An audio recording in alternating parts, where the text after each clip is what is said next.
میں اصلاح کی گنجائش نظر تمہیں آتی ہے پھر سزا والی بات نہیں ہے۔ بات تو یہ تھی نا کہ وہ قانون کے کا پابند رہے، یہ چیز کبھی تو یہ سہون ہو جاتی ہے، وہ بھی میں نے جیسا کہا تھا وہ کمزوری ہوتی ہے انسان کی ذات کے استحکام کی، عزم نہیں ہوتا اس میں۔ لیکن بعض اوقات اس قسم کی چیزیں اس ذہنیت کی بھی ہوتی ہیں جو میں نے ابھی کہا ہے کہ مریض ذہنیت ہوتی ہے۔ اگر وہ خوف سے یعنی ایکچولی وہ چیز نہ کی جائے بلکہ اس کو بتایا جائے کہ یہ ہوگا، اگر اس سے ہی اس کے اندر اصلاح ہو گئی ہے اور اس نے یہ تسلیم کر لیا ہے کہ واقع مجھے یہ نہیں کرنا چاہیے تھا، آئندہ نہیں کروں گا، کہا کہ اگر اس کا اطمینان ہو جائے عدالت کو توبہ، اور اس کے بعد ہے اصل کہ اس کو اس طرح سے معافی دے کہ ویجیلنس اس کے بعد رکھے، اس کے اوپر مملکت نگہداشت رکھے کہ وہ اس کے بعد اصلاح اپنی کرتا ہے، وہ کہتا ہے کہ ٹھیک ہے، ان اللہ غفور رحیم۔ سزاؤں کے ساتھ یہ جو چیزیں ہیں قرآن کی، آپ دیکھیے کہ پورے اس نظام کے اندر فٹ ان ہوتی ہے ساری بات۔ معاشرہ یہ ہو، ماحول یہ ہو، اس کے اندر معمول کے مطابق زندگی اس طرح سے بسر ہو رہی ہو، اس میں اب نارملی غیر معمولی طور پر اس قسم کے حادثے واقع آئے، ان کے لیے اس قسم کا نظام عدل ہو، اس قسم کا نظام شہادت ہو، اس کے بعد خوف دلانے والی ایک چیز ہے جسے سزا کہا جائے، اگر اسی سے اس کے اندر اصلاح کا پہلو غالب آ جاتا ہے تو پھر اس کو اصلاح کا موقع دیا جائے۔ یہ سارا کچھ سامنے رکھنے سے پھر بات سمجھ میں آتی ہے کہ یہ قرآن کے جرائم کیا ہیں، ان کی سزائیں کیا ہیں۔ ان میں سے ہٹا کے اگر یہ چیز جو ہے صرف اس نئے ٹکڑے کو اپنے سامنے رکھ لیا جائے کہ یہ 100 کوڑے یا بید اور بید وہ جو یہاں ہمارے ہاں موجودہ جیل خانوں کے اندر ہوتے ہیں، اور اس کے بعد نظام عدل یہ، نظام شہادت یہاں کا یہ، اس کے لیے مجھے تفصیل میں جانے کی ضرورت نہیں ہے۔ ہر نظام عدل پھڑ لے عملہ والیاں چھڑ دے اوگن ہار نو، یہ اس پس منظر میں رکھ کے قرآن کی ان سزاؤں کو یا جرائم کو نہیں دیکھنا چاہیے۔ قرآن ایک کلی چیز ہے، اس کو ٹکڑے ٹکڑے نہیں کیا جا سکتا،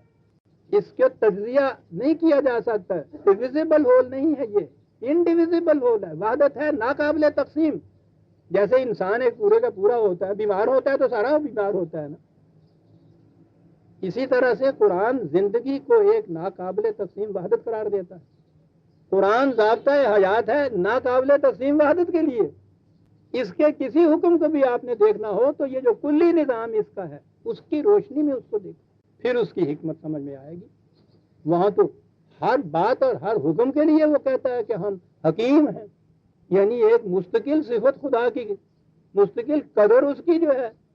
وہ تو ریزن کو کسی وقت بھی ہاتھ سے نہیں جانے دیتا۔ تو دیکھنا یہ چاہیے کہ یہ کس قسم کے پس منظر میں، کس قسم کے ماحول میں، کس قسم کے نظام میں یہ چیزیں کہی گئی ہیں۔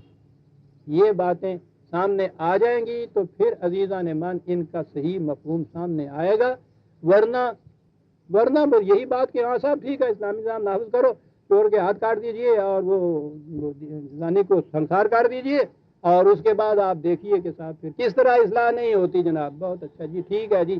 اسلامی اصلاح نافذ کر دو کہ جی جرم قتل کی سزا موت ہے نا اسلام میں، آپ شریعت میں موجودہ قانون میں بھی وہ ہے نا سزا، تو یہ اسلامی ہے نا۔ یہ اس سزا دینے سے کتنے قتل کے جرم رک جاتے ہیں، بڑھتا ہے اور دو کے گناہ یا سزا کے بعد یہاں ہر سال ان جرائم کی تعداد میں اضافہ ہوتا چلا جاتا ہے۔ یہ اسلامی سزا ہے یا نہیں؟ یہ جرم صرف سزاؤں سے نہیں رک سکتا، یہ تو اندرونی تبدیلی ہے جس سے یہ رکتے ہیں۔ دو چیزیں، پہلے وہ اس نظام کو بدلنا ہوگا، وہ ماحول کریٹ کرنا ہوگا جس میں ہر بھوکے کو روٹی ملے تاکہ وہ روٹی کی خاطر جرم کرنے کے اوپر آمادہ ہی نہ، مجبور نہ۔ پہلے نظام بدلو۔ کیا بات کہا گیا ہے وہ کہنے والا، وہ باطل نظام کی تفصیل دینے کے بعد کہتا ہے کہ تا تہو بالا نہ گردد ای نظام، جب تک یہ باطل نظام تہو بالا نہیں ہوتا،